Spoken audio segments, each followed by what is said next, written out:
Hello, everyone. Welcome to this session of the launch of the joint declaration from the Special Rapporteurs on Freedom of Expression and Information.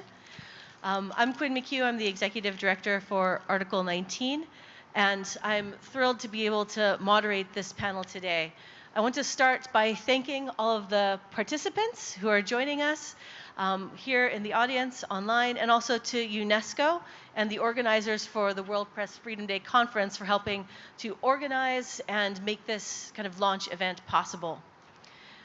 Today, we are joined by three special rapporteurs: Irene Khan, the UN Special Rapporteur on Freedom of Opinion and Expression; Pedro Vaca Villarreal, the OAS Special Rapporteur on Freedom of Expression; and Teresa Ribeiro, the OSCE representative on freedom of the media, who is attending us remotely. Also on stage, we're really honored to have Julissa Mantilla, the president of the Inter-American Commission on Human Rights. Thank you so much for joining us. And Carmen Aristigui, one of the leading Mexican journalists. Toby Mendel will also be joining us to provide some context on the history of the joint declaration. Unfortunately, the Special Rapporteur for the African Commission cannot take part due to distance and other obligations. So just want to get started and talk about this. The joint declaration is a very important project of the freedom expression mandate holders. The rapporteurs have been coming together for a number of years to highlight an issue of key and critical importance. And so to start by providing a little bit of background into this, I wanted to turn to you, Toby, who've been involved with the creation of the joint declaration since the beginning. Thanks, Quinn. I'm now with the Center for Law and Democracy based in Canada, but previously I was with Article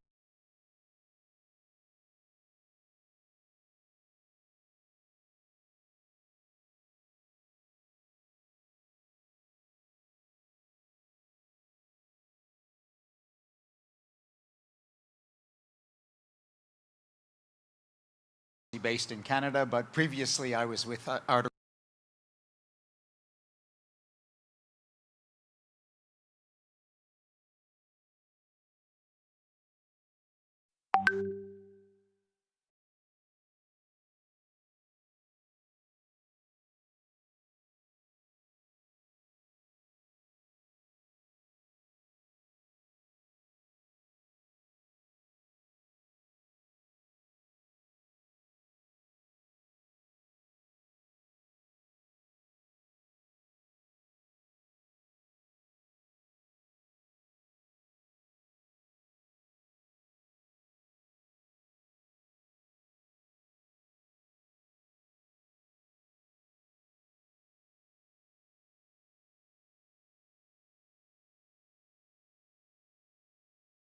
based in Canada, but previously I was with Article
Hello, can you hear me in English? 1, 2, 3, testing. Can you hear me in English? Hello, 1, 2, 3.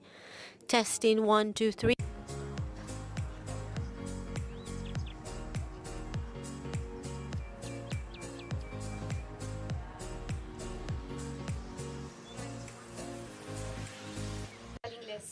Hello, can you hear me in English? English, 1, 2, 3. English, 1, 2, 3. Good.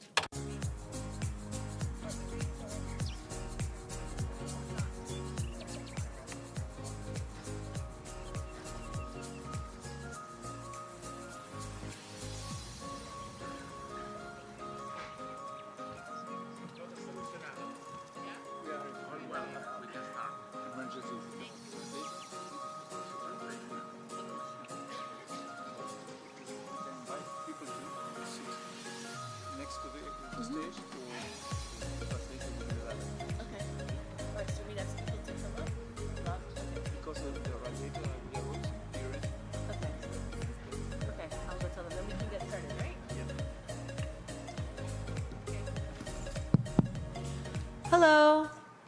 Take 4.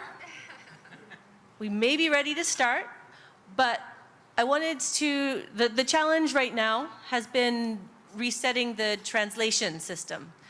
So anyone that needs translation, they've kind of set up a new system because the other one burned out. So if people need translation, if you could move up closer to where the receiver is over there, you'll have better reception. So if you do need simultaneous translation, please come up closer to the front, all right? And then we're going to get started. I promise. Unless someone's frantically waving their arms at me from the back saying that we absolutely can't get started. Are we okay to go, everyone in the back?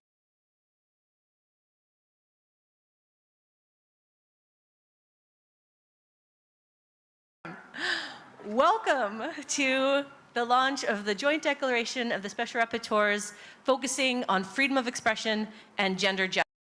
We're really just going to dive into this, given it's very tight. But before I hand off to Toby to give a little bit of a background, and the purpose today will be structured around answering 3 questions. First, what are the key concerns and challenges for freedom of expression and gender justice, both online and offline? Second, what efforts are necessary to ensure protection of freedom of expression for women under international human rights standards? And finally, what are the recommendations from the Joint Declaration for states and other key stakeholders? So those are the questions we're going to use to frame the conversation today. So Toby, if you could quickly just give an overview of the history. Yeah, so we lost a lot of time. I'm just going to make 3 very quick points. First point is that this process has been going since 1991, so I think it's absolutely fantastic that 23 years later, we're still going strong and producing these incredibly important declarations. Secondly, as someone who has accompanied that process since 1999, each joint declaration is unique in a way, but this one, I think, is really special and very innovative and unique. Mostly, we're addressing a specific freedom of expression theme, independence of media, fake news, whereas this one, in addressing gender justice, really somehow takes a cross-cutting look at all of the issues of freedom of expression as they relate to gender justice. So I think it's, you know, and other panelists will talk more, of course, about that. And the third point I'd like to make is how important, of course, I'm a little bit biased in that respect, but how important these joint declarations are. And I think the key there is that they represent very high-level standard-setting statements, you know, with the concurrence of all 4 of the special rapporteurs, focusing very much on, you know, standard-setting approach. And they often enter into standard setting in areas which other actors, courts, and other authoritative decision makers don't go into. And they're kind of pushing the parameters of freedom of expression. So I think it's a really unique soft law, as we call that, the approach. And I think it has really, over the years, advanced our understanding and indeed the scope of freedom of expression. And we see courts, other decision makers, academics, civil society organizations, I mean, been relying repeatedly on these as kind of the only leading statements in those areas. So I think that sort of encapsulates a little bit the importance of them. Thanks. Thank you very much, Toby. One of the things that I think we've all heard a number of times at World Press Freedom Day is the importance of women journalists and addressing some of the challenges that are facing people from a gendered perspective. And the Joint Declaration highlights both the challenges and the opportunities quite brilliantly around that. But I wanted to turn first to Carmen Aristigui, because when speaking about freedom of expression and gender and problems faced by women journalists, we've found that women journalists often face very unique risks, very unique gendered risks, from workplace harassments to online rape threats and physical attacks. Carmen, could you speak to us a little bit about your experience and the experience that you've observed in Mexico? Thank you for the invitation to this forum. I will allow myself to make a prior comment before answering this question, and specifically to the subject. I would like to continue participating in the summit, in the World Summit for Freedom of Expression, without mentioning something that I believe should be brought to bear. In a day such as this, in a summit such as this, I think we should make a statement regarding a journalist in prison in Great Britain, and that justice has done everything for an extradition to the US. Because of the scope of this figure at world level, I think that in this summit we should have a statement. At least I make it personally. This isn't part of the meeting, but I think it's important not to leave aside and forget today, 3rd May, World Freedom of the Press Day, without mentioning this case. Por Julian Assange y su contribución. Julian Assange and his contribution through the WikiLeaks, and the many journalists, male and female, that have been persecuted and, in this case, convicted. I think that in this sort of summit we shouldn't forget a statement in favor of his freedom. The issue of women and violence, both online and of other sorts, is extremely important, and I celebrate that the rapporteurs here present will make this declaration that they will later detail. But indeed, one of the most important axes in the discussion in this meeting regards online violence against journalists, and more specifically against women journalists. We're speaking of a sort of violence whereby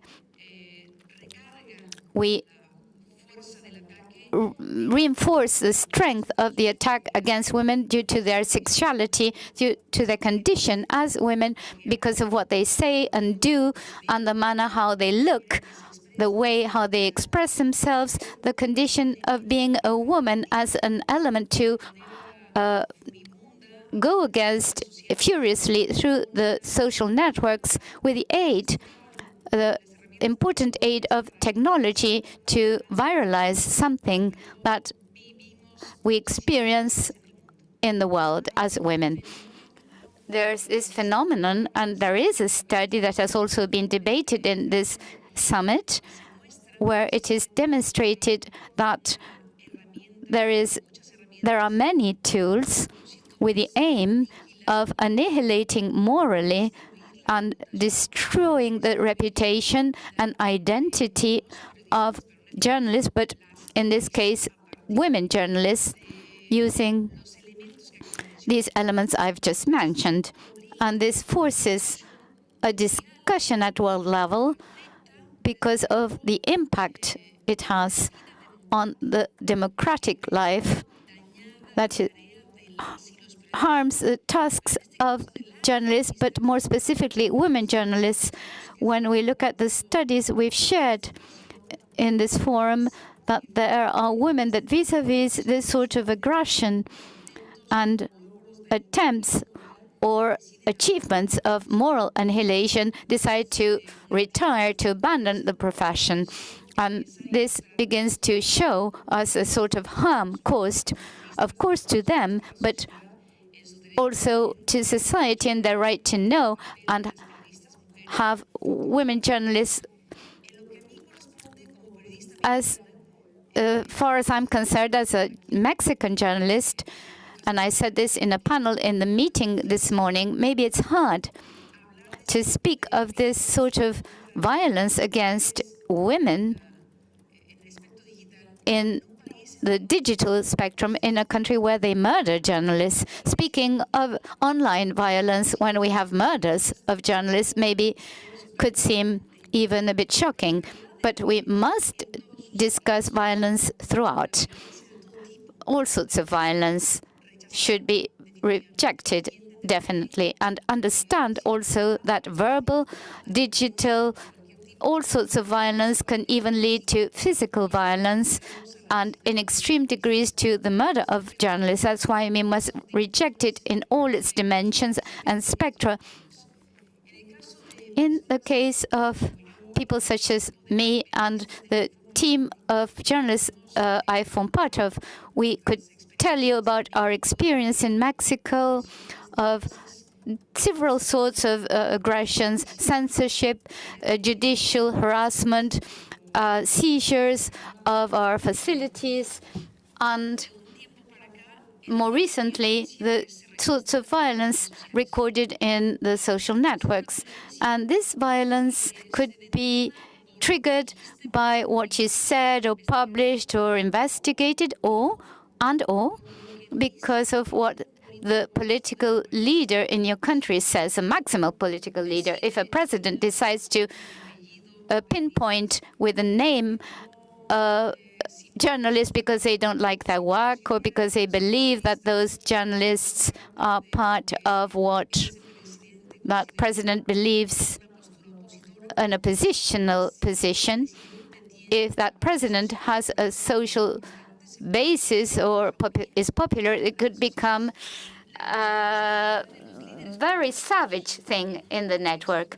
And in this sort of context, the relevance is great. And unfortunately, this isn't really original because we could count the number of countries where there are presidents acting in similar form. There is a modus operandi at political and governmental level that has placed, among others, the press as an enemy, and conceived as such, the message is conveyed to society, and society, a part of society, responds in a way that could admit that that is so, and that journalists are indeed enemies of a political project and therefore must be considered as such. So the phenomenon is extended. As I say, it isn't original for one country. There are several countries and high political level figures that have placed journalists and the media in a more vulnerable position. Carmen, for reflecting on that and putting it in the broader context in terms of the threats that people are facing at the political level, which is often where this comes to. But Irene, just to reflect a little bit on that kind of broader context that Carmen has mentioned, it's not just about the issues facing women journalists. What are some of the other issues that kind of inspired the special rapporteurs to address this topic and include the topic of gender justice in the joint declaration this year? Thank you. Thank you, Quinn. Let me start by pointing out that when you look at our declaration, it talks about freedom of expression and gender justice. And I want to start with gender justice because I think as special rapporteurs, Pedro, myself, Teresa, Topsy from the African Union, what moved us was the notion of gender justice. Going beyond equality, freedom of expression is a very powerful right, it's an empowering right, but women have fought, have gained a lot, but are also facing barriers and structures that go beyond the usual laws and policies that hinder freedom of expression for men. And therefore we thought what needs to happen, And governments and policymakers need to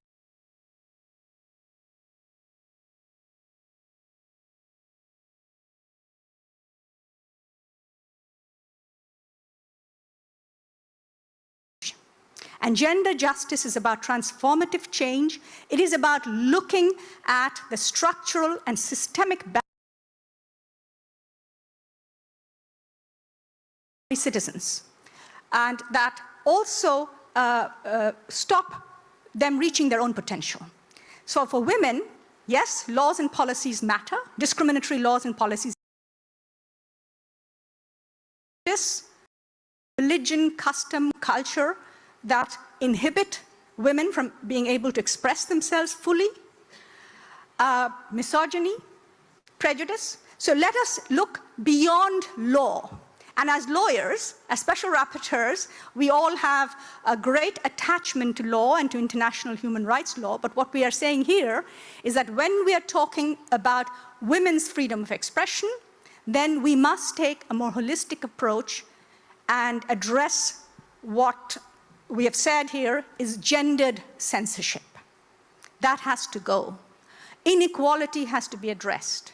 So a broader approach has to be taken to break down the digital divide we have, to ensure women's full access to information, including, and today I say it deliberately given what is trending in the news, including to sexual and reproductive health, women's ability to express, freedom of expression in its full dimensions, sexual expression, gender expression, artistic expression, academic expression, all those various dimensions of expression have to be respected. So what we're looking for is a holistic approach here that goes down and addresses the systemic and structural barriers that are preventing us from achieving not just gender equality, but gender justice. And we do also recognize that although we are talking here about women, many of the barriers we're talking about also affect gender non-conforming people. So it's a broad approach to really fight where freedom of expression is not being properly respected. Thank you very much. Thank you very much, Irene, particularly those words about fighting and fighting for what we know to be right in this particular instance. You mentioned a number of times the issue of the positive obligations on states to promote equality as one of the aspects that are touched on in the JD around this. So, Madame Ribeiro, I wonder if I could turn to you and ask you to speak and reflect a little bit on the idea of equality, particularly as it's heard and felt in terms of diversity in the media. I wonder if you could share some of your thoughts on that with us. Thanks a lot, Queen. It's a great pleasure to launch today this important joint declaration on freedom of expression and gender justice. But of course, I really regret not to be there in person, but unfortunately, it was not possible. Irene really, she really pointed out the importance of this joint declaration. Media freedom, freedom of expression face a growing number of challenges. Many of these challenges and concerns, anti-media sentiment and distrust, capture of information spaces, disinformation, safety of journalists, have been addressed by joint declarations in the past, and rightly so. Let's also be clear. But the issues related to the obstacles to the enjoyment of human rights and the risks of restriction, attacks, limitations that are greater for some in our society than for others has never been the subject of any of the previous joint declarations. A dedicated joint declaration to this horizontal issue approached in an holistic manner is innovative, and I hope it will be transformative too. To your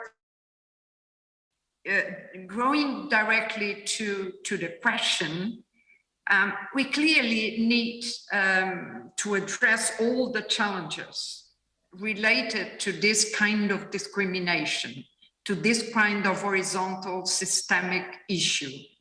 A whole of society approach.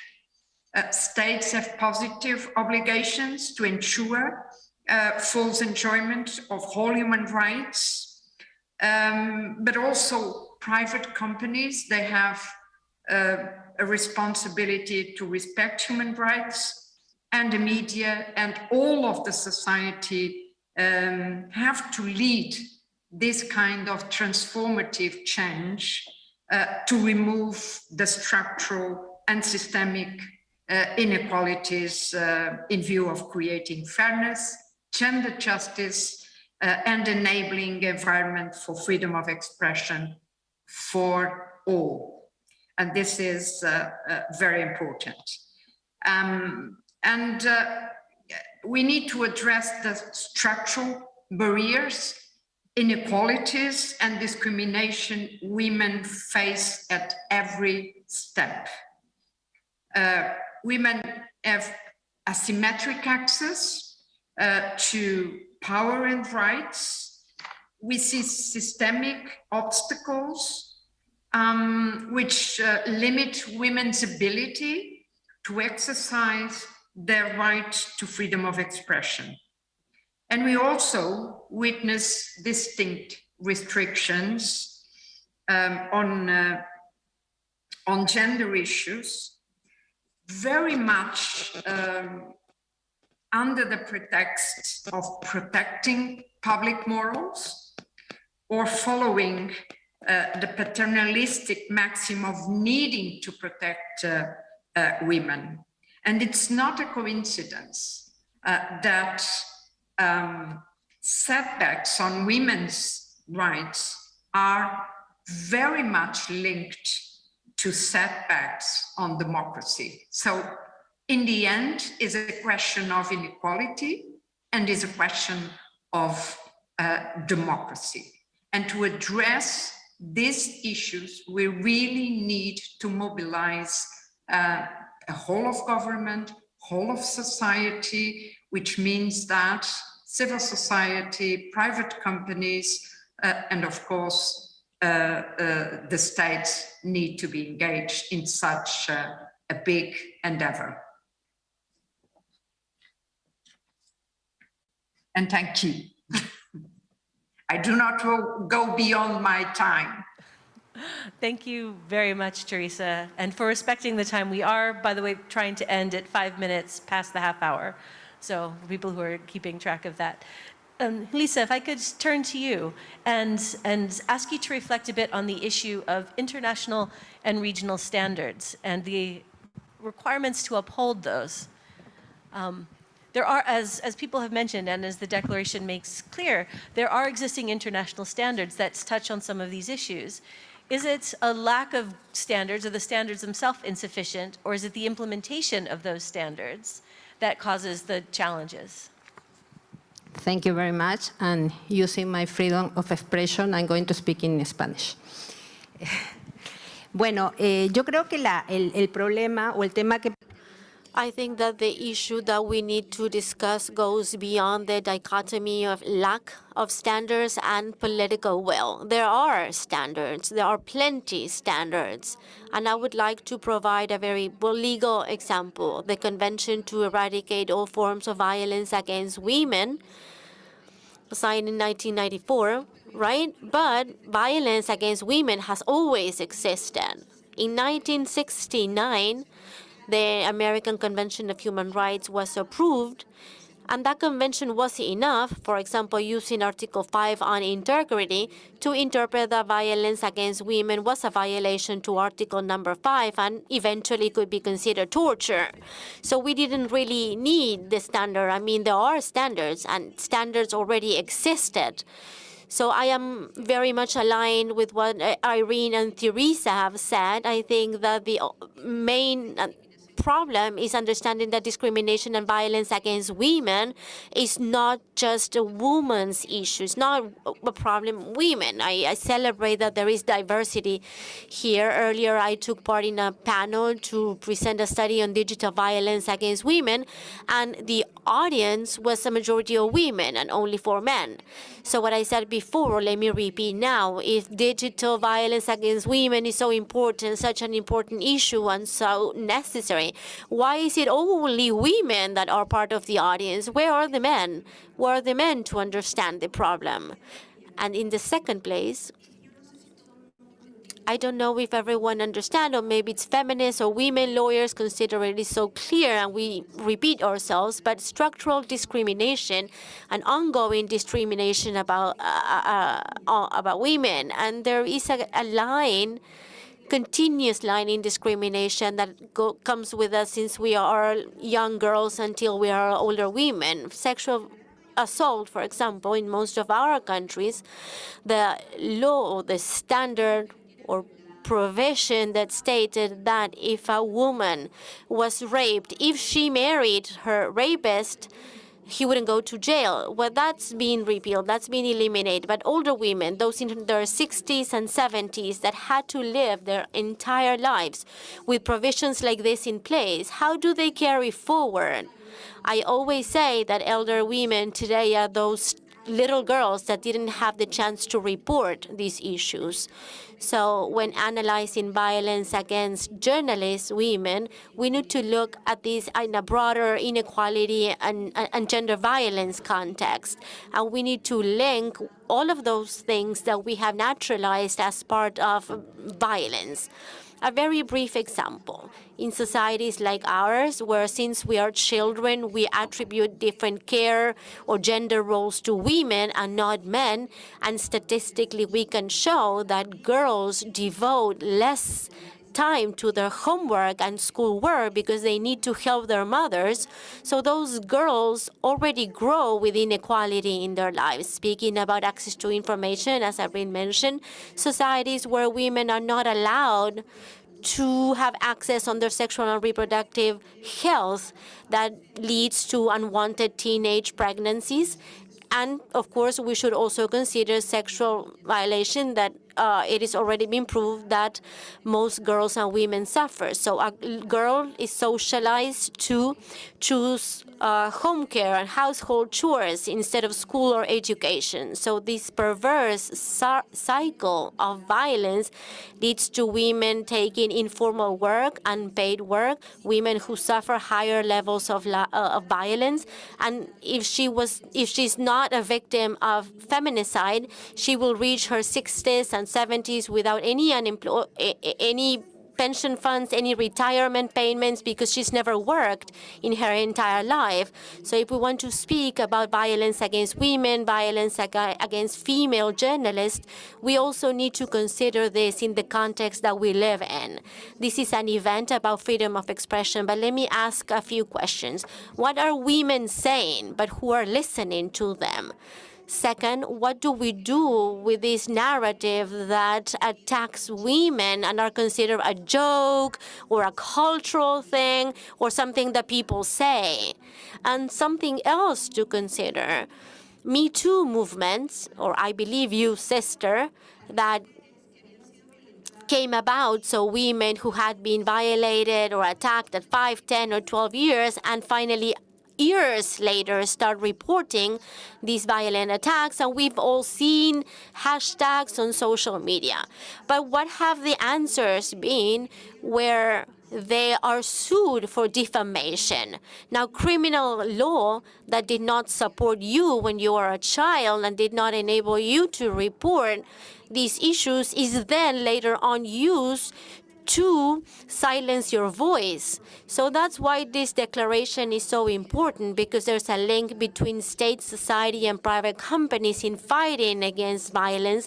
And we should be reminded of international obligations and something that I think is essential. Misogyny is placed in that hate speech that should not be permitted. Article 19, Article 20 in the civil and political rights says that we should not allow the promotion of war, violence, and racial discrimination. Now, can we allow those speeches that exert violence against women and promote violence against women? So it's not just a matter of political will. If I conduct a survey here, I am sure that most of your countries have ratified many of these instruments, and most of our countries have provisions in place that criminalize feminicide, but that has not reduced the rates of violence or feminicide, because we fail yet to understand that we need a transformation. We need more women in power, and to do so, we need to enable that, and we need women's voices and expression to start when they are girls. Mansplaining, or I will explain it for you, or I will do it for you, or when sometimes a woman wants to express her opinion, she's told, let me explain what you were just trying to say, which is what we're faced with every day, is that denial that women and girls are faced with all the time, and at the end of the day will promote and reproduce violence.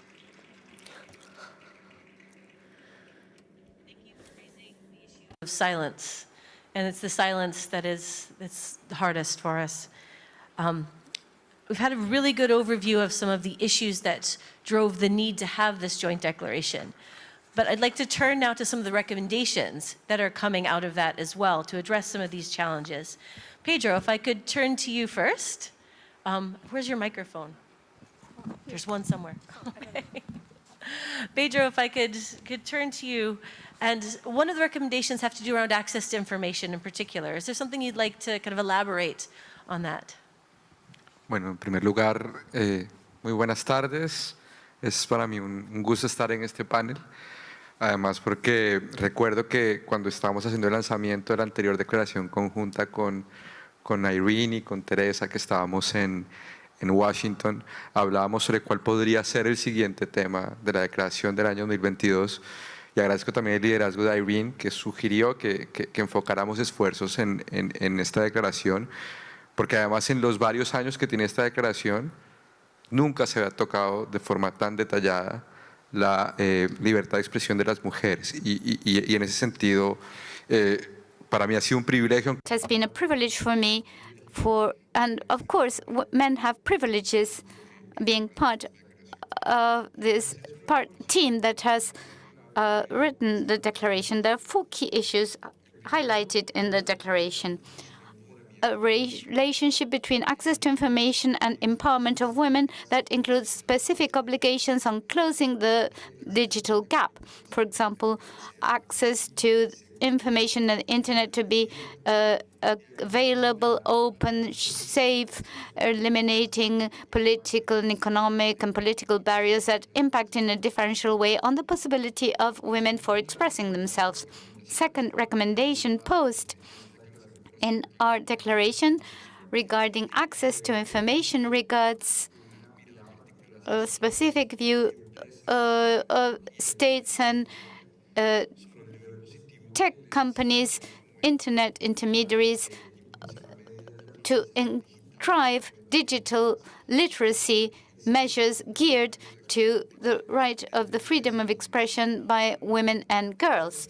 The third item is essential and has been previously mentioned elsewhere, and that's access to information for women and about women and of interest for women, including access to information about sexual and reproductive health, on employment opportunities, and all matters of interest and impact for women. And the last recommendation in the set regards the proactive role of states to produce data to better understand these situations, to gather information and produce statistics enabling a better understanding of the advancement of these obligations. Especially thank you for shortening your remarks given the short time frame that we have available. I don't mean to silence you, but I think the economy of time is appreciated. Irene, again, taking off some of your earlier comments, there was There are also some specific recommendations on online sexual and gender-based violence. Would you like to elaborate a little bit on those recommendations? Thank you. Yes. Sexual and gender-based violence is addressed in the human rights system from various ways. But when you look at it from the perspective of freedom of expression, in my view at least, it is the most egregious form of censorship. Violence is often used to shut women up, to silence them, in addition to silencing them from reporting. So violence in itself is a means. And online violence, of course, becomes a very powerful means of silencing women, ordinary women who are confronted with rape threats, smear campaigns, and so on, but also women who are powerful, journalists, politicians, human rights activists, who are sometimes forced to go offline. And in today's world, going offline means you are silenced. And here, of course, companies, social media platforms have a very important role to play, because they hold the tools that promote this kind of gender hatred, gender violence, and they need to step up and make online spaces safe for women. What is unlawful in the offline world, in the physical world, what is unlawful in the physical world should not be lawful, should not be permitted to thrive in the online space. So companies there have to step up. I would also highlight something else. Very often, the discrimination, the violence, the threats that women face are also encouraged by media. We haven't talked much about media outlets here. And we are, of course, quite rightly point out the responsibility of digital tech.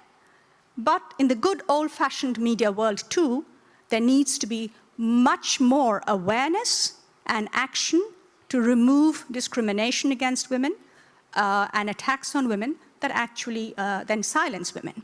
Equality of women in the media sector itself, as journalists, as editors, as managers, is important, but also how media reflects women, stereotyping of women on the media, for example. When we look at experts that media invite, how often do they invite women as opposed to men? So I think there's a huge responsibility here that media companies also need to be aware of. And then, of course, comes, most importantly, the state. And the state's responsibility in this area is a very particular responsibility, directly to prevent violence by the state, but also to ensure that non-state actors, whether they are social media platforms, whether they are media companies, whether they are religious leaders, community leaders, and other non-state actors, the state has a responsibility here to address violence, because violence is a very common theme through women's lives. Now, the challenge for us as freedom of expression champions is, where do you draw the line between violence, gender-based violence that is unlawful, between gender-based hatred that is incitement to violence that is unlawful, and offensive speech, which we say offensive speech is acceptable. Now, that's a very difficult line to draw, but I think for us, I hope certainly, that this declaration will be examined by regional courts, by jurists, by lawyers, by national courts, and that certain standards will be set as to what is permissible and what is impermissible when it comes to attacking women online or in print. Thank you. Thank you very much, Irene. And thank you for also pointing out that we shouldn't let as you said, the good old-fashioned media outlets kind of off the hook here. I think one of the things that some research I heard earlier is that 2/3 of women journalists have experienced some form of harassment and discrimination in the workplace, and that clearly includes the print and broadcast outlets as well. But to turn maybe to you, Teresa, to quickly kind of reflect on the role of digital platforms, particularly related to human rights due diligence. I mean, some of us may be aware of the Digital Services Act that's now come out in Europe, which has a lot to say around the responsibility of the platforms. What do you think are some of the recommendations that are coming from the joint declaration that really speaks to this role of the platforms in this space? Thank you, Queen. First of all, I would like very much to highlight, because I think this is very important too, that in the last decade, digital technologies have provided a lot of opportunities and new spaces for expression. And this is really, they gave voice to those who previously were without voice. And so all this must and should be very much highlighted. But the problem is that the online ecosystem has equalizing characteristics, but at the same time is heavily gendered. And that's the problem, which means that, which entails, of course, distinct challenges if the human rights and gender perspective are not considered, and I'm talking about data set, design, development, deployment. So in all the different phases, the human rights and gender perspective are to be considered and are very, very important if we want to have an online and space that really respect human rights. I would say that this is the most important. But I also would like to link to something that Toby and now Irene highlighted, and which is precisely the importance of these joint declarations. They're soft law, but can have an impact on courts and frame and set the standards for the future. And I think this is one of the main aspects of these joint declarations. And I hope that we can continue producing on a yearly basis these joint declarations, because they really advance progressive standards. And I think it's the case of this one. It's really putting the bar high regarding the need to consider a gender perspective when looking at the access of women to freedom of expression, the enjoyment by women of human rights. Thank you. Thank you very much, Teresa. I want to switch gears a little bit now and focus on another area that's touched on in the recommendations, which is the relationship of gender justice, freedom of expression, and women's political participation, particularly given that women politicians are probably disproportionately targeted with gendered disinformation. Lisa, how do you think this impacts women's ability to actually desire to enter the political space or to enter the public sphere? Gracias. Thank you. When I was listening to this panel and others, this issue of women's participation in the political ambit. And people have always discussed, and I agree, that women should participate at political level because this is an essential part of democracy. And my first thought for following Karen Pateman is that democracy is not limited to the public ambit, but also the private. what is personal is political. So while inside families we have gender divisions with different burdens for women in the caring tasks, for example, on the one hand, we're biasing destinies for the political ambit and the public ambit, and then harassment, violence, online harassment, insults discourage women to participate in politics. And people often say, what can we do to empower women so they participate politically in spite of abuse and misinformation? And my answer is always, why do we want women, apart from everything at personal level, harassment, violence, less access to retirement pensions and so on, participate in this ambit that we acknowledge as discriminatory and violent? Why don't we pay attention to that ambit? If everybody here agrees that it's a very an ambit that excludes women, why don't we work to change that space? Because if we don't do so, we're demanding heroic conducts from women that we're not demanding from men. And I think that's an important starting point. And to link with what I said before regarding private and public violence and online violence, I wanted to remind you of a well-known case, Olympia Corral Melo, a Mexican young woman that at 18 years of age recorded a sexual video with her partner that made viral. It was the recording was consented, but not the viralization, the uploading.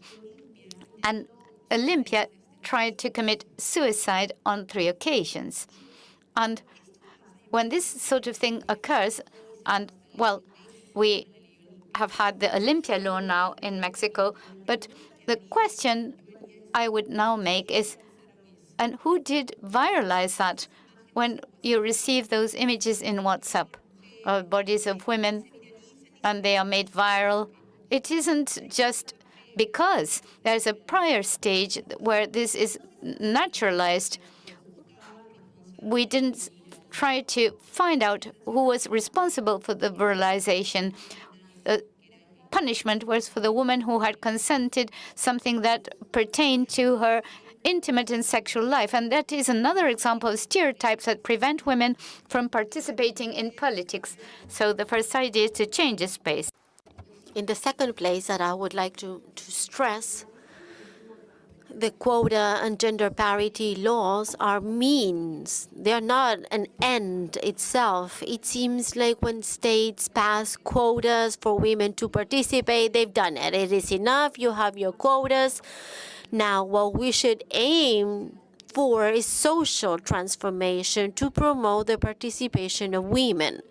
Another element that I always stress is the need to establish zero tolerance policy, zero tolerance to violence, not just domestic violence, but institutional violence as well. That means that women, when they want to present their candidacy, when they're attacked, maybe the harassment that they suffer that are facilitated when no reporting is allowed or when the perpetrators are not punished. Also, there's an important element that goes beyond, and it has to do with violence, but I don't know if everyone is aware, is that running a political campaign is expensive. It is expensive. And women have fewer access to financial means. So how are they supposed to fund a campaign? How will they do so? And finally, but I think it is one of the most important aspects, in all classes, conferences, people tell me, how come women don't participate? Why don't women participate? And Carmen and I were discussing this earlier. Our countries show high rates of feminicides. So there are many women who do not participate because they've been killed, number one. High rates of women and girls who are forced to have children and are raped, and they are forced to have those children that are product of that rape, and they do not participate because they're forced to become mothers. So it's not just about regulatory framework or quotas or just a legal transformation. I am a lawyer. I really value jurisprudence. I think that all of the cases of the court and the reports of the commission are extremely valuable. But unless we understand that it's not a matter of women problems, but it is a matter of human rights, things are not going to change. And I am speaking about feminicides. Many times we say that women who were murdered, this is a result of feminicide, right? But who have to care for those who are left without a mother due to feminicides? We have high rates of female murders. So what about those children? What about those boys and girls whose mothers were killed by their father? Who's taking care of those children? Grandmothers, grandfathers? How many generations of violence we're going to reproduce? And we still expect women to participate in politics and do not expect transformations? I think we really need to reflect on that. Thank you, Lisa. And taking on that topic of violence and thinking of the context we're doing this within World Press Freedom Day, Pedro, I wonder if I could turn to you for maybe some final thoughts. I don't know, microphones around. One of the things that the special rapporteurs have routinely talked about is the protection of journalists in the face of pretty significant attacks against them and impunity. And we've seen states, despite the UNESCO Plan of Action for the Safety of Journalists, continually struggle with this idea of how do we protect journalists. Are there any positive examples or suggestions that you have coming from this declaration and others as to how to address this? Bueno, creo que hay dos partes de la respuesta. I think there are two sides to this answer. The fight of women, of female journalists, and even the Global Action Plan of the United Nations does adopt a gender perspective. So it has made it possible for civil society or for states in general to speak about the issue, to raise awareness on the issue. We have former rapporteurs here, Aido and Bertoni, who have helped develop some of these standards. I myself had to work in some of these cases, and I think that the recent sentence of the Inter-American Court in the Chinet Osha case, where part of the working group promoting this case, I mean, there are several members of this working group here today, and the fact that the Inter-American Court has not only condemned the state in this case, but also eliminated and repealed standards on the prevention of violence against women who suffer violence because they are exercising their freedom of expression is very important, besides the obligation to prevent impunity. Now, going back to the declaration, which I also think it is very important, and to stress the declaration, because part of this protection to female journalists that addresses this declaration has to do with the third-party or intermediary companies for internet service providers. And I celebrate that we have members of the industry and technology companies here today. And this declaration calls upon platforms to be especially aware on how their services, automated processes, algorithms, and business practices could potentially promote gender stereotypes. And in this case, we could promote part of this violence. We are calling upon states, platforms to make sure that content moderation practices do not promote further discrimination, which is basically what we're trying to fight against. All of the panelists, unfortunately, I think we've run out of time, which I think is, again, unfortunate given the richness of the issues that you all have raised and the deepness of the dialogue that could continue. But just want to say for those who've joined us, thank you for your patience with all of the technical delays and for sticking with us. The joint declaration is available online. I believe it's now been released during this session. Please do take that, keep the dialogue going, and look at the recommendations and look at the ways we can implement this to have a better environment for the safety of women journalists going ahead. Thank you all, and look forward to speaking with you further.